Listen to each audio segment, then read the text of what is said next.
Now, you have a robust active member users, and it's 35 million plus, and that's pretty impressive, I would say. How did you get that many people involved into the Pi network in itself? Just I can't wrap my mind around it. It's amazing.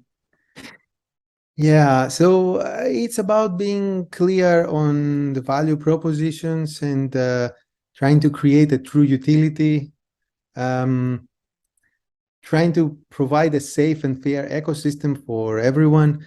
So essentially, it's about being simple to use, simple to develop, accessible, basically no financial or technical barriers to begin, and creating network effects.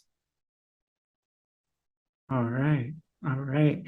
Now, what is your target audience for Pi Network? Right, that's a very good question. So I think that in order for us to create anything that is that achieves mass adoption, and I think that's what the blockchain industry needs as a whole, and we all would like to collaborate on this. In order for the blockchain industry to achieve mass adoption, we shouldn't be only focusing on one small audience, like one specific segment. We should focus on everyday people. It's good and it's easy to get excited, a small group of tech enthusiasts or crypto people. And of course, it's necessary to begin from somewhere. We can begin from there, but we need to create interfaces that are accessible by everyone. So I would say, everyone, even Okay. our parents and our kids and Believe me, I've been trying, and my mom and dad just they think I'm crazy. They really do. They're just like, go get a job, start working, and which I do, but I'm just like, but this is the future, mom and dad. You should get into it, especially while it's cheap. And it's just they can't wrap their mind around it. They're just um maybe we fab should send them a Pi invitation code and do the experiment to tell us if they will manage to do it. Oh, I definitely will. Send it over, and that challenge is on. All right. So does the bear market clean out the landscape, I mean? That's right. Yes. So in the crypto space, there is a lot of noises, and also there is a lot of projects maybe that are in for the wrong reasons, maybe trying to have some quick effects without paying attention to long-term value. So it's usually the case that long-term valuable projects are usually started or basically persevered during low times. Yeah, because anything that gets very quick results can also very quickly decay. So we saw some of that in the previous months or the beginning of this period. I agree. I agree. And it just shows who the real enthusiasts are. Also, I personally like the bear market. It's just something I like talking more about it when times are bad. Just because I know when times are good, people are just going to be like, "Hey, well, you know what, Sonny or crypto kid, you were right," or "Doctor, you were right," at school or something like, or your peers, or somebody that you were trying to convince, so or You know, persuade. there's something I like to. It's about going to conferences. So when the crypto space is very hot, then you go to conferences and there's so many people there, and the types of conversations sometimes you're having are very shallow. But when times are a little more smaller, then you tend to meet and discuss and have a lot more challenging conversations. Exactly. And you have to have the answers for them. And sometimes you don't, because you're continuously learning about and going into rabbit holes with blockchain technology. And there's just so many use cases, like for identity, healthcare, and so much more. The supply chain too. Mm. So when is the mainnet dropping for Pi Network? Well, technically, we are already on mainnet. So we launched it officially back in December of 2021. But Pi has done one other thing that is non-consensus. You asked me about this question earlier, and there's so many non-consensus things, is we created the concept of enclosed mainnet and open mainnet. So we're currently on the enclosed mainnet, which means that the real blockchain is out there. We are in the process of performing KYC on the members and migrating their balances essentially over to the enclosed mainnet. During the enclosed mainnet period, it is not allowed to connect the Pi blockchain with any other blockchain or external systems. And during this period, it gives us time to do a few things, such as migrating all the members, as I said, over to the mainnet, continue building utility for the platform. It allows us to have more developers test their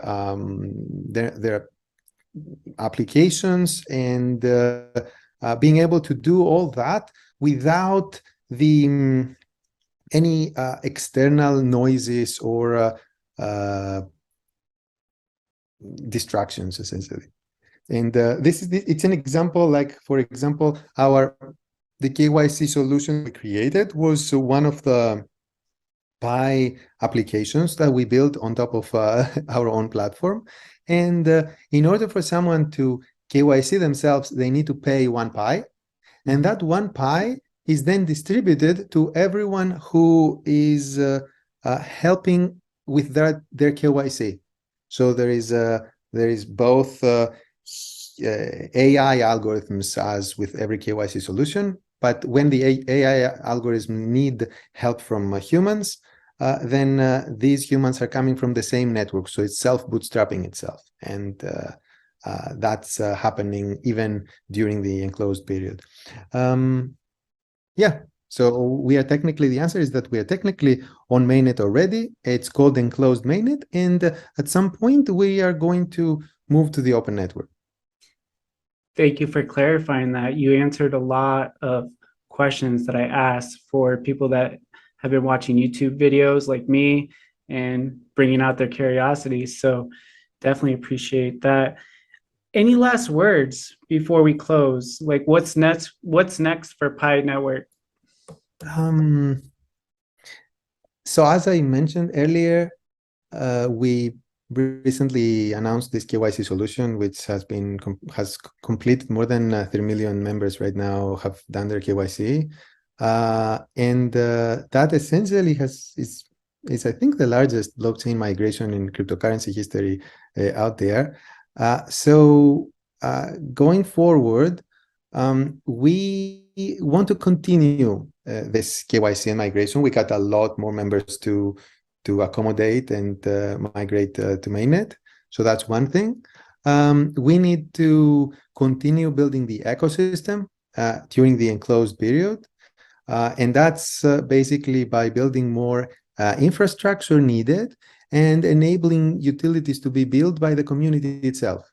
So we are this weekend, actually, we are joining 3 hackathons at schools at Berkeley, Harvard, and Cornell.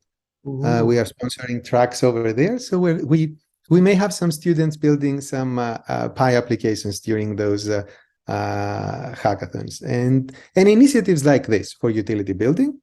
And finally, we are also building some utilities ourselves, including on the user side, meaning that end user applications people can use, but also on the infrastructure side, such as we have a brainstorm application where people can go and brainstorm and create Pi apps.